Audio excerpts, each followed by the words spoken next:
की press conference का मकसद ये है कि जो आज आप जिस तरह पता है कि रजौरी के अंदर जब से ये इलेक्शन की कैंपेन चल रही है और ये जो कैंपेन है ये एक आज जो लड़ाई है वो गरीब और अमीर की लड़ाई है। एक तरफ बड़े बड़े अमीर लोग लड़ रहे हैं, एक तरफ मैं जो एक आम परिवार से राजनीति में एक नॉन पॉलिटिकल बैकग्राउंड से आया और मैंने पार्टी हाईकमांड ने मुझ पर भरोसा जताया और मुझे यहाँ से मैंडेट दिया और लोगों का बहुत सपोर्ट मिल रहा है। जहाँ जहाँ हम जाते हैं हर ज़ात, हर मज़हब, हर बिरादरी का आदमी हमें सपोर्ट दे रहा है और 25-25 मीटिंग हर दिन हो रही हैं और इतना सपोर्ट के वहाँ बुज़ुर्ग बैठे हैं 2-2 घंटे से वेट कर रहे हैं। 10 बजे 8 बजे का टाइम है तो 10 बजे हम जाते हैं, तब भी लोग वहाँ रात को अंधेरे में बैठे हैं। उनको एक उम्मीद है कि उनका बच्चा राजनीति को बदलने आया है और लोगों का बहुत समर्थन है। इस बात से बीजेपी पूरी फ्रस्ट्रेशन में है।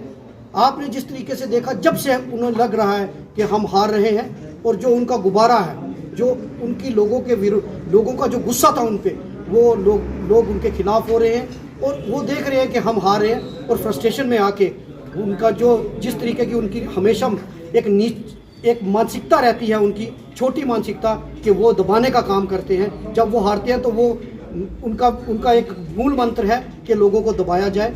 उसी के तहत आपने देखा कि पहले उन्होंने हमारे खिलाफ कंप्लेंट की, हमारे जलसों को डिस्टर्ब करने की कोशिश की धनौर के अंदर। वो आप जानते हैं उन्होंने अपनी बी टीम जो उनके पास एजेंसीज हैं, चाहे वो पुलिस है, चाहे वो इलेक्शन कमीशन, जो भी उनका इस्तेमाल करके उन्होंने हमारे प्रोग्राम डिस्टर्ब करने की कोशिश की। उसके बाद जब पायलट साहब आए, सचिन पायलट जी, तब उन्होंने परमिशन दे के 8 बजे हमारा प्रोग्राम था 12 बजे 19 तारीख को, लेकिन उन्होंने क्या किया, रात को 9 बजे हमारी परमिशन कैंसिल कर दी। जब हमने पूछा कि परमिशन क्यों कैंसिल की तो उन्होंने कहा कि बीजेपी ने हेलीपैड सुबह 10 बजे से लेकर शाम को 5 बजे तक बुक कर दिया। तो हमने उनसे पूछा कि अगर वो सिर्फ बीजेपी वाले प्रचार करेंगे, बाकी क्यों नहीं करेंगे?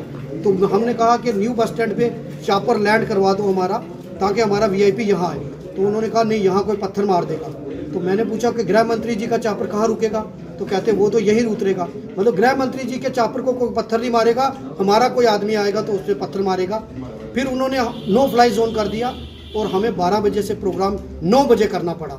लेकिन मैं मुबारकबाद दूंगा मेरे प्यारे रजौरी वासियों और मेरी पूरी टीम को, कांग्रेस और नेशनल कॉन्फ्रेंस की क़यादत, इन्होंने मजबूती से मिशन लिया और इस जुल्म के खिलाफ खड़े हुए और 9 बजे भी हमारा पंडाल भरा हुआ था।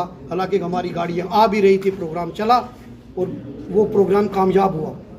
कल आपने देखा कि गृह मंत्री जी मेरे बगल में यहाँ रजौरी उन्होंने सभा की और सभा की कुर्सियाँ खाली थी और वो प्रोग्राम रैली पूरी तरह फ्लॉप हो गई।